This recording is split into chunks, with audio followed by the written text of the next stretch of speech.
Hi, this is the Philosophical Angle program, and I am your host, Chris Angle. I've written 4 books on philosophy, one of which is the Philosophical Equations of Economics. This week we're going to talk about the new definition of a free market.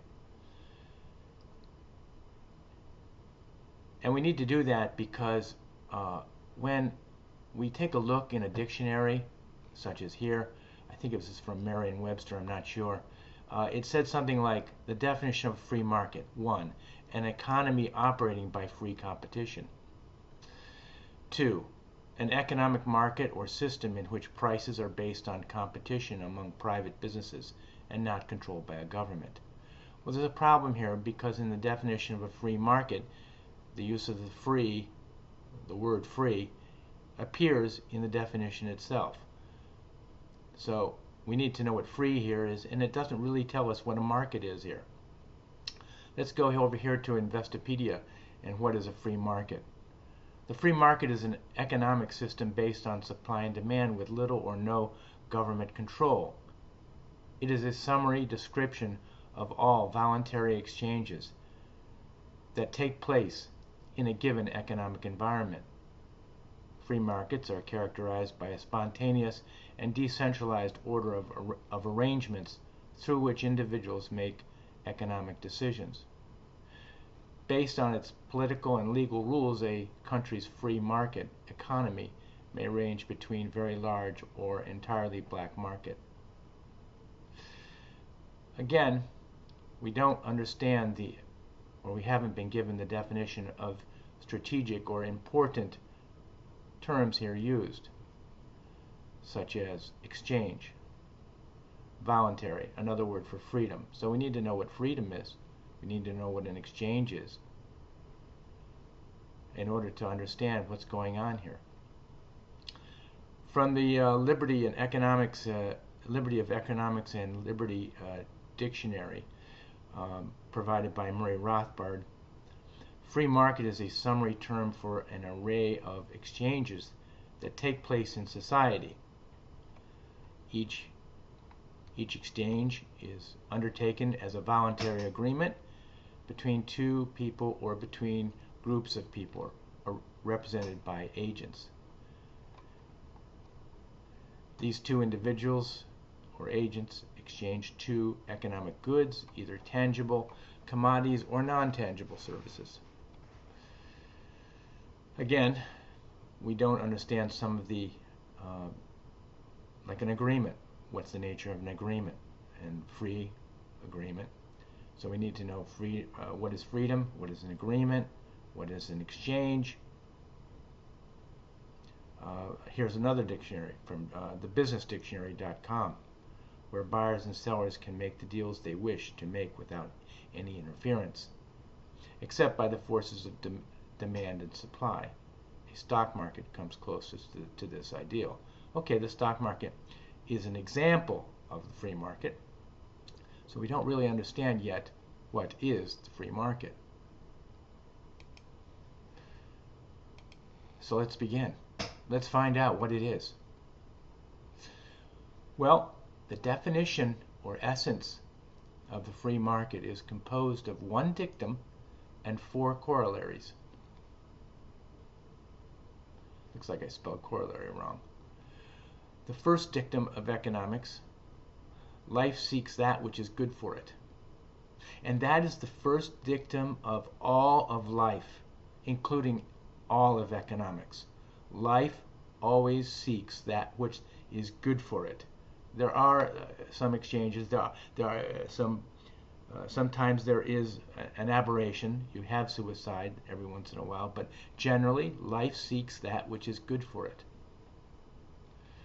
So, to that dictum, there are 4 corollaries. The first corollary: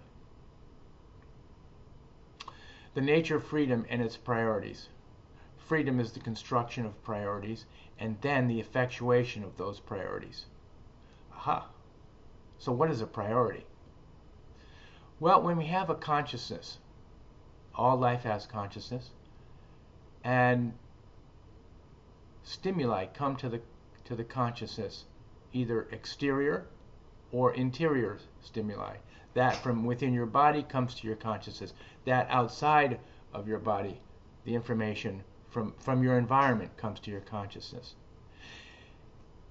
And when it does, this information, this stimuli is information, and the information comes into your consciousness, and then your consciousness says, well, is it important or not?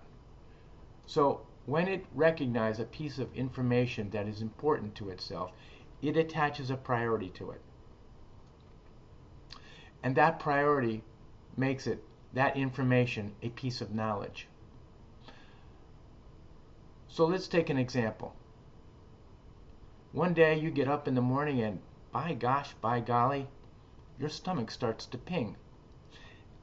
And you realize you're hungry. The information from your body pings the consciousness and says, by gosh, consciousness, you are hungry. So the consciousness says, okay, that's a priority, especially as time goes on, that pinging becomes louder and more prevalent, and so it attaches an importance to the hunger. And when it does, it becomes a piece of knowledge. The knowledge is that you are hungry. So what do you do about it? Well, it's a priority. As the priority enlarges, because you become more and more hungry, you take that priority and you put it right up to the top of the list, and you go down to the grocery store to get some food, because you know you have to quell these pangs of hunger. So when you effectuate that priority to go down to the grocery store, you've taken that piece of knowledge and you're going to make a sacrifice that we make in order to receive a reward. So you're going to sacrifice, you're going to make a sacrifice of going down to receive food which will quell the pangs of hunger. And when we do so, we sacrifice our time, we sacrifice our effort, we sacrifice whatever material that's involved in our priority, such as we use a car, and we spend time to go down to get food, and we spend our effort, and we use our information and our knowledge in order to know how to get down there. And we do this in an atmosphere of risk, because there is some risk in going down to the grocery store. And we do this to achieve a reward. And this is the exchange that we were talking about in the various definitions that we had previously. What do I do with them? Okay, anyway, so those definitions are now use the word exchange, and so here is the exchange, and the exchange is a sacrifice equals a reward, and within that sacrifice is the risk, the information and knowledge, the time, the effort, and the material that you use in order to make, in order to achieve your reward. And once freedom is established, that is, the construction of those priorities and the effectuation of those priorities, then you get something else. You get motivation. And that's our corollary number 2. Because in economics, all these effectuations of priorities are behind it is a motivation. And the motivation is the comparative relationship between the sacrifice and the reward. So when we make our sacrifice using our time and our effort and our material and in an atmosphere of risk to retrieve a reward, we compare the amount of the sacrifice to the reward. If it's a great reward and a small sacrifice, the motivation is large. And one way to receive a reward efficiently is to sometimes join up with others in a cooperative manner to achieve a reward. Manufacturing is almost entirely a cooperative venture of people sacrificing their time and their effort and using their knowledge to receive a reward. So that brings us to corollary number 3. Cooperative behavior is the sacrifices that individuals make in order to achieve a reward for each participant.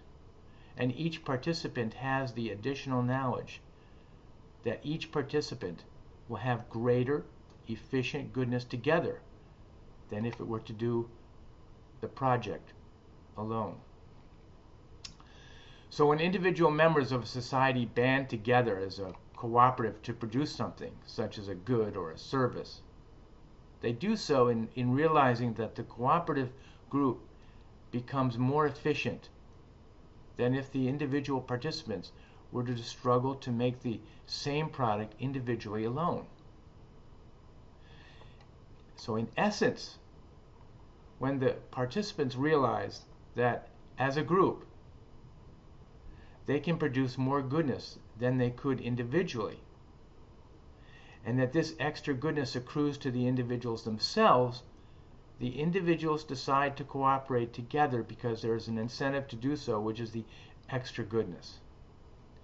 And in order to produce cooperative behavior, which is the knowledge that working together with other people will result in the greater ability to produce goods and services, which is good, and which allows us to live better, we consider others with whom we cooperate important to our lives.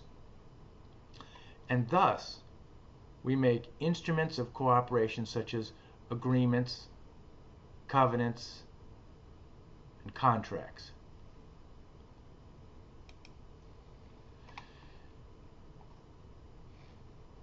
And so, cooperative behavior is the sacrifice of two or more persons to obtain a reward, and they sacrifice their knowledge, their time, the effort, amidst an environment of risk to obtain a reward. Both of these people, or more,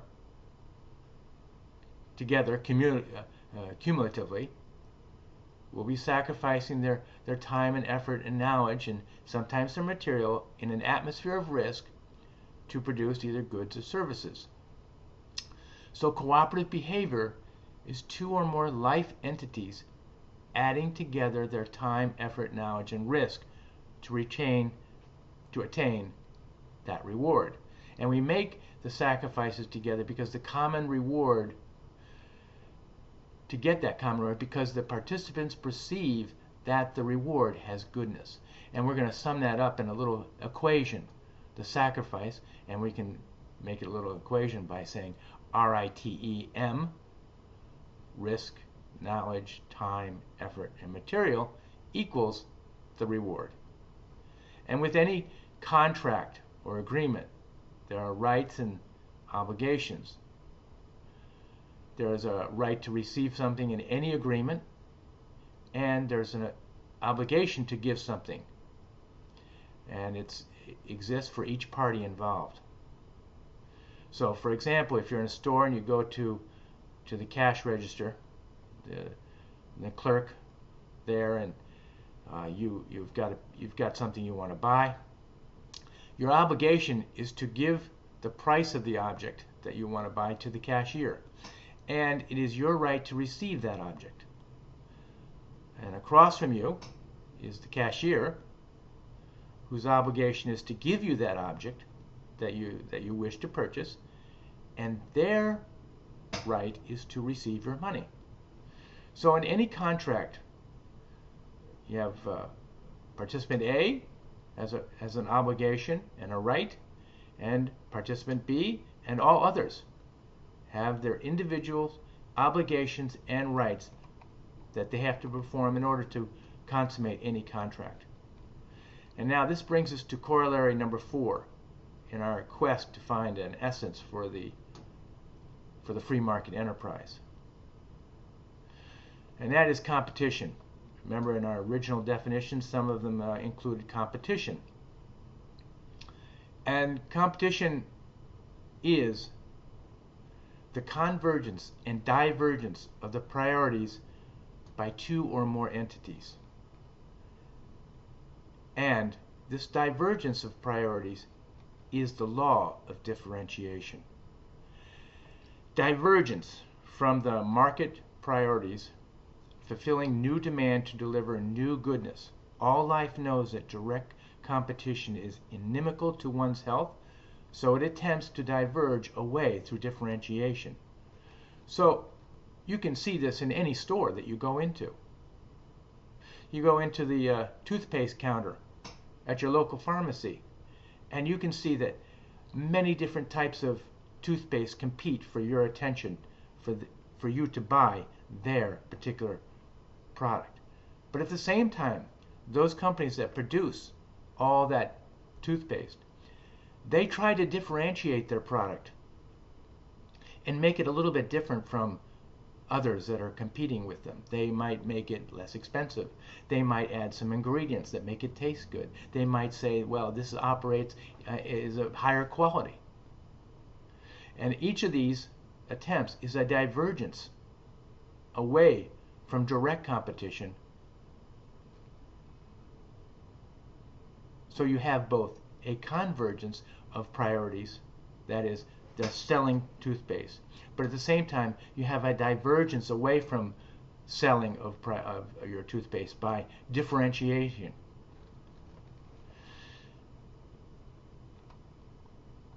And so we can sum it up that free market enterprise equals the nature of that which is good, and that all life entity seeks that which is good. Freedom, the effectuation and the making of the construction of priorities and the effectuation of those priorities into a sacrifice versus a reward. And the motivation, which is the comparative sacrifice, comparing the sacrifice to the reward, plus cooperation, when more people are involved, plus competition. So we can make a little equation here. Free market enterprise equals the good, plus freedom, plus motivation, plus cooperation, plus competition. Thank you for joining me on the philosophical angle, and we'll discuss this more in the future about the free market enterprise.